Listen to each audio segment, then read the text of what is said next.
Well, Yollocalli wants to be a space where teens can experiment and learn about different types of art, and where they get to interact and collaborate with artists from the community in the Chicago and even international artists. So we want to be just, a space where creative young people can feel supported to do creative things and have people to talk to. But also because I think for us it's important that through art teens can experiment and meet people and learn about other things. I think art is just one of the tools that we have here that kind of brings a focus to what we do. Well, I think for the community, we are a space where people can come in and, teens can come in and hang out. I think for parents, that's important to know that they have somewhere to be after school. And I think also a lot of our projects are street art or mural projects that help beautify the community and bring ideas or even just colors and positive imagery to the neighborhood. Yollocalli is a youth initiative of the National Museum of Mexican Art. We provide free art programs and college and career training to teens and young adults. We offer a lot of different classes, mainly because we like to look for a lot of different artists that the young people want to work with.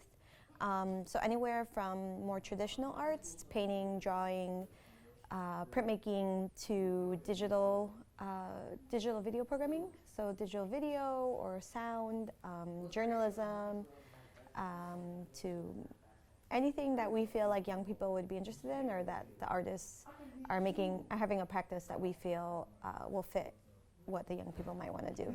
We do have some tween programs, so I would say from like 11 to 13 is like our tween area, and then teens, so the whole high school range. And then we also offer some other opportunities for teens that kind of phase out of our program, so the college years will have some internship opportunities. The purpose of the class is to essentially teach, I loosely use the word teach, but to essentially cover all the different elements of street art and public art, both sanctioned and non-sanctioned, permission walls, as well as illegal graffiti and street art and stickering, pasters, posters, things like that. A lot of the students are already, and the teens are already aware of graffiti, street art, different elements of both on both sides, illegal work and permission work. So I think what I'm doing is sort of harnessing their knowledge of how to be a professional with such things. Sometimes it comes off as a little bit lowbrow art form, and I'm just trying to show the students and give them some real-world experience on the importance of street art and graffiti and the way in which it's continuing to progress into fine art and contemporary art as a whole. Well, we get a pretty nice budget. It just really depends, We've been working in all sorts of different mediums, from stenciling, which we have laser cutters and we have access to the computers, and Photoshop for that. We have a really big archive of graffiti and music and skate, punk culture magazines for collaging, and then just, we have a giant cabinet full of spray paint, a bunch of different markers, a lot of crink markers, more graffiti-based markers, chisel tips that give you different types of calligraphy use, drips, a lot of heavy inks, things like that. We've also been able to talk with individual students and sort of help out certain disciplines that they're more interested in. If it's drawing, try to find a couple of good black pens or graphite charcoals for that particular student, or if it's video work, try to give them a little bit more time with the projectors and cameras and things like that. We're working directly with students from the neighborhood. We have a fairly high attendance rate, so I know that the students have, not only by just signing up, they're actually attending, so it's keeping them active and keeping them interested as, what I see to be the next, the future of the creative stronghold here in Little Village.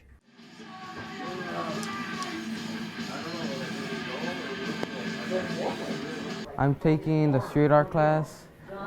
They're about graffiti, but it's a lot of art involved. I'm really interested about it. The one thing, the new thing I learned is start respecting people's property about graffiti, and which I used to vandalize, but now I don't. I'm gonna start doing permission walls. Most likely, I'm gonna stop vandalizing. It's better to do something as permission walls and stop getting in trouble doing graffiti, but it's still a group of people like what you like, and it's pretty fun to be here with a group of people who like art. I consider this building a safe area. It's safe for the environment to come here, then learn, do homework, relax. I would recommend it to come here. It's really fun, and you learn something new to carry on in your life. It actually helps you a lot. No, just Google like free, copyright-free sounds, and then start looking up like sounds that we could possibly use, and just start listening to them all. I primarily teach digital media art using digital media equipment, cameras, audio recorders, computer software, including Adobe systems to edit. Digital media art is a fairly new kind of art, but it incorporates art traditions that have existed for at least 100 years. Photography started in the late 1800s, and now we're doing digital photography and being able to manipulate that with software digitally on computers instead of the old-fashioned way with film, which allows students to create videos and photos fairly quickly and easily, and to learn the system pretty quickly. Well, this semester the class is community reporting and documentary practices, and the goal of the course is to learn basic skills for recording using camera and audio devices, and being able to edit that footage using software, but also learning interviewing skills, learning professional skills, learning basic resume building, and just being professional. I'll have to cut this the table part out. Well, actually, I've heard about Yollocalli a few years back, but I didn't really actually get to know Yollocalli until this past summer. I believe this is my first class taking classes with Yollocalli, and I think it was pretty cool. So technically, this is my first class video. Well, we're working on videos such as film editing. We're learning how to use Adobe Premiere where we're doing editing. I believe once or twice we're watching documentaries. Pretty cool. I mean, it's a place where you can express yourself without worrying about anyone harming you or things like that. What I like best about Yollocalli is how everyone here to help you. People here and they just want to see the best in you. The class is open to anyone pretty much anyone. It's an After School Matters program, so it's available to anyone that enrolls through After School Matters. It doesn't necessarily have to be in Little Village. Right now, a large amount of our students, the population is from Little Village, but we do have some students that travel from as far as Humboldt Park and Rogers Park on the north side. We're located in Little Village at 2801 South Ridgeway, and we also run some satellite programs at Barrett Park and Sir Mac and Damon.